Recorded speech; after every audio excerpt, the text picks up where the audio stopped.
大家好啊！今日西人頻道咧，想帶大家去呢個愉景灣啦。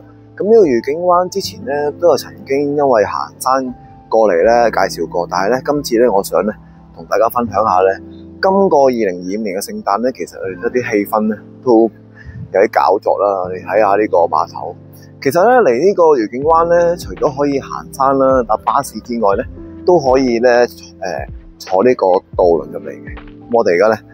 今次我哋會係帶大家行一行呢個愉景灣啦，有啲咩面貌可以睇下嘅。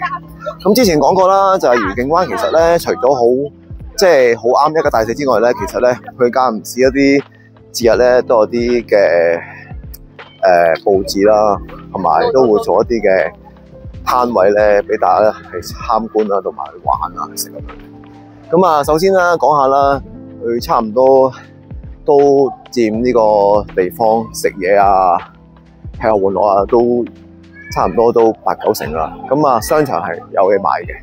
嗱，咁你沿途都見到啦，其實啲氣氛都比較濃厚啦。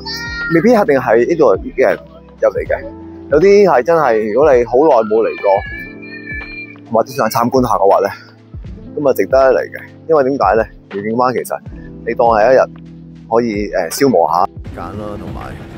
因為搭車都其實喺集團號咧都要時間入嚟啦，咁所以嚟講咧都可以嚟行一行，當係去另一個島啦，去玩下咯，係啦。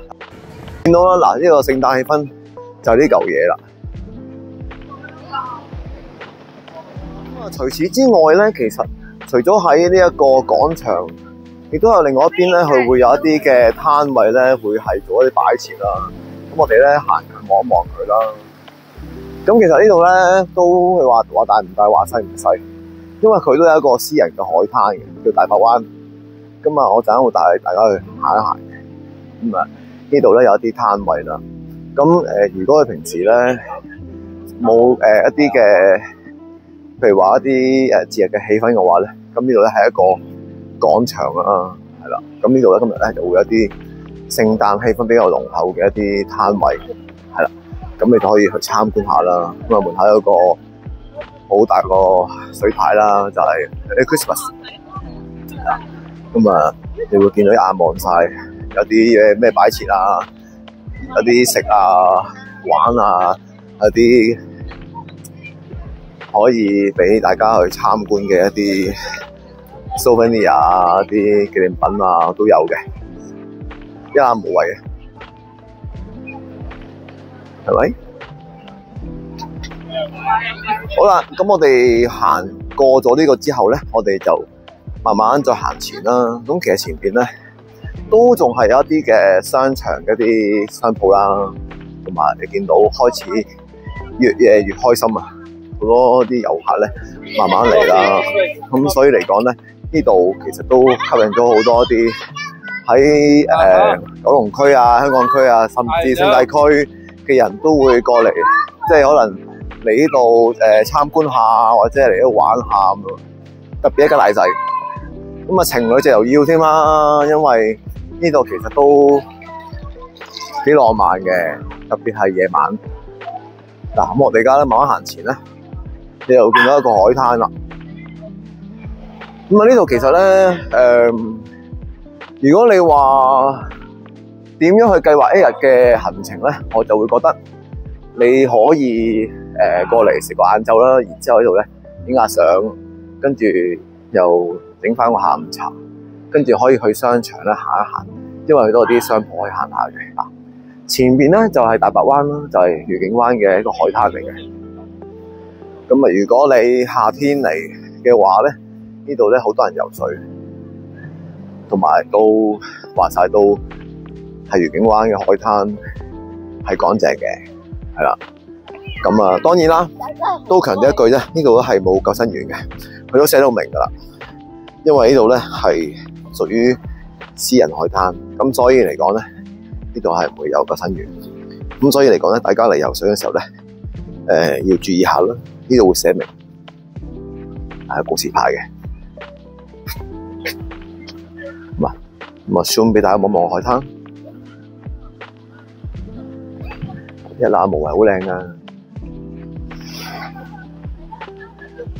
咁所以如果大家會諗住嚟愉景灣嘅話咧，其實四季都可以嚟啦。之外咧，特別夏天你都可以嚟呢度又多個節目喎，就係游水咯，係啦。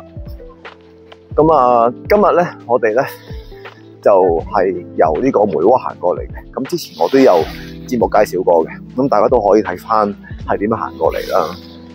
之外咧，其實如果你差唔多要走啦，咁我陣間會教大家點樣搭車嘅。正所謂越夜越美麗啦，特別係愉景灣，你睇下夜晚開始嗰啲酒吧啊啲地方咧都開始營業啦。咁啊，其實咧開始會夜晚越嚟越多人嘅，係啦。點解啊？唔使講啦，氣氛問題咯。呢個咧就係你嘅外圍啦，即係我叫海濱啦。O K 啊，都好靚啦。O K。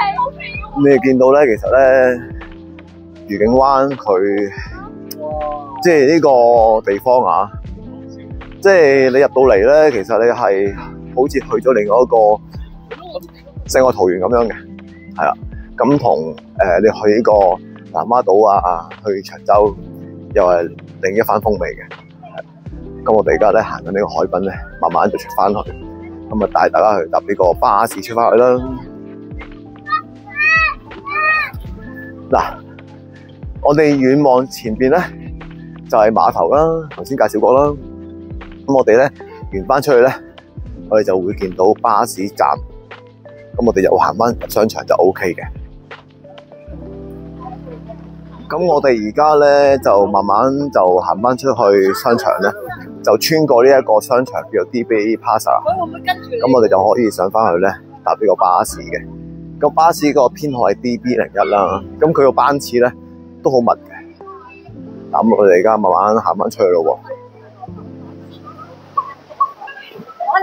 而家咧離開咗愉景灣商場之後咧，我哋就一路向住呢一個往東涌嘅巴士進發啦。頭先講咗啦，我哋會坐呢個 DB01呢班車嘅。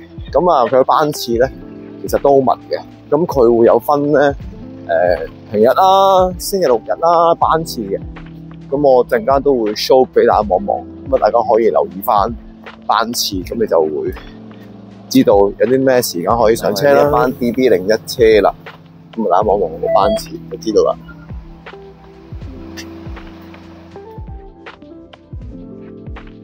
我哋而家上咗車出發去東涌啦，咁啊希望今日呢條片咧可以大家會喜歡啦。